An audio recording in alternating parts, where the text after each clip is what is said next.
और final position कहाँ पर आई इसकी, सी पर आई। तो shortest distance between initial position O and C कितनी है, 20। कैसे आएगी, displacement will be final position minus initial. Final वाला 20 पर है, इनिशियल वाला 0 पर है, तो डिस्प्लेसमेंट हो जाएगा 20 किलोमीटर। अब हमने यहाँ पर 3 सिचुएशन देखी थी। जब ऑब्जेक्ट O से C जाता है तो डिस्टेंस आपकी आई थी 20, डिस्प्लेसमेंट भी 20 आया था। और जब O से A गया तो डिस्टेंस भी 45 थी, डिस्प्लेसमेंट भी 45 था।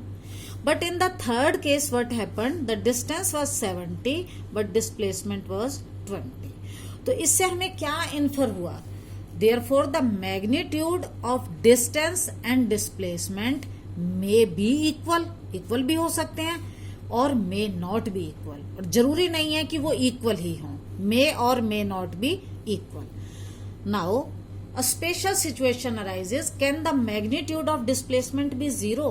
क्या 0 भी हो सकता है? यस। हाउ?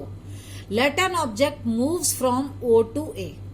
कोई ऑब्जेक्ट हमारा O से स्टार्ट हुआ, कहां तक गया, A तक, ये O पॉइंट है, यहां से A तक गया और वापस वो A से फिर O तक आ गया।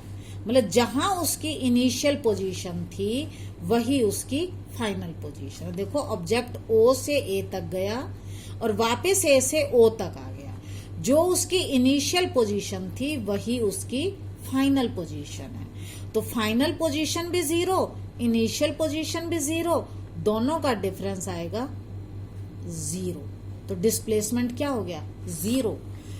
हाँ, if the object moves from O to A and then back to A, वापस वहीं आ गया, तो डिस्टेंस कवर्ड तो हो गई, 45 इधर गया और 45 वापस आया, 90। लेकिन डिस्प्लेसमेंट जो होगा वो होगा फाइनल पोजीशन में से हम इनिशियल माइनस करेंगे। अब फाइनल भी O पर ही था क्योंकि वापस O पर आ गया, इनिशियल शुरू O से किया था तो O हो गया, तो ये हो जाएगा 0। So when the final position of an object coincides with the initial position of the object, the displacement is 0। जब इनिशियल और फाइनल पोजीशन सेम हो तो डिस्प्लेसमेंट हमेशा क्या होगा, 0। अब इन दोनों में क्या डिफरेंस है?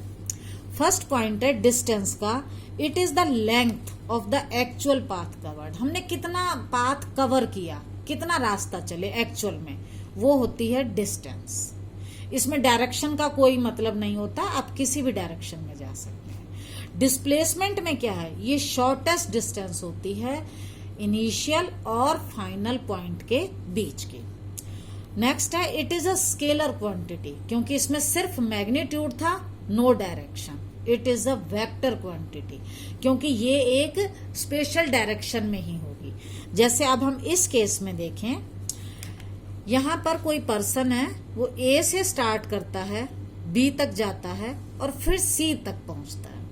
तो अगर यहां इसकी डिस्टेंस लेंगे तो ये A से B गया 10, फिर B से C आया 10, तो कितनी हो गई, 20।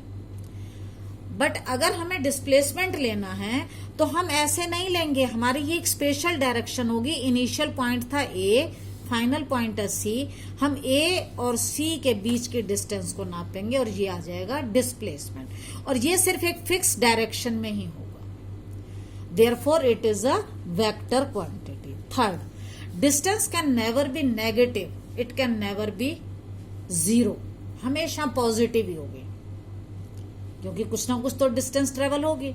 डिस्प्लेसमेंट जो है ये पॉजिटिव भी हो सकता है, नेगेटिव भी हो सकता है और 0 भी हो सकता है। अब देखो पॉजिटिव तो आपको पता चल गया, डिस्प्लेसमेंट 0 भी पता चल गया, नेगेटिव कैसे करेंगे?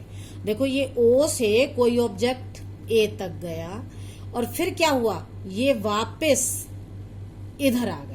देखो O हमने 0 लिया था, O से A तक मान लो ये 45 गया और फिर A से वापस पहले O तक आया और फिर इधर आ गया, तो ये नेगेटिव डिस्प्लेसमेंट होगा। Next point, displacement to distance between two given points may be same और different for different paths chosen. अगर हम अलग अलग रास्ता लेंगे तो डिस्टेंस भी डिफरेंट हो सकती है, कभी हम लंबा रास्ता लेते हैं, कभी छोटा, कभी हम सेम लेते हैं तो डिस्टेंस होगी। डिस्प्लेसमेंट जो है वो हमेशा between the two given points is always same, वो चेंज नहीं होगा। डिस्प्लेसमेंट हमेशा ये फिक्स होगा ए और सी के बीच के डिस्टेंस, जबकि डिस्प्लेसमेंट, जबकि डिस्टेंस जो है वो डिफरेंट हो सकती है, क्योंकि हो सकता है हम यहां पर ऐसे कोई रास्ता ले लें। ओके, हाँ। Now in your book 2 activities are given, 8.3 and 8.4. Solve it. We will discuss it in next class. Next, in your NCERT book, these are the questions. Solve them. If any problem, please ask your queries. Thank you.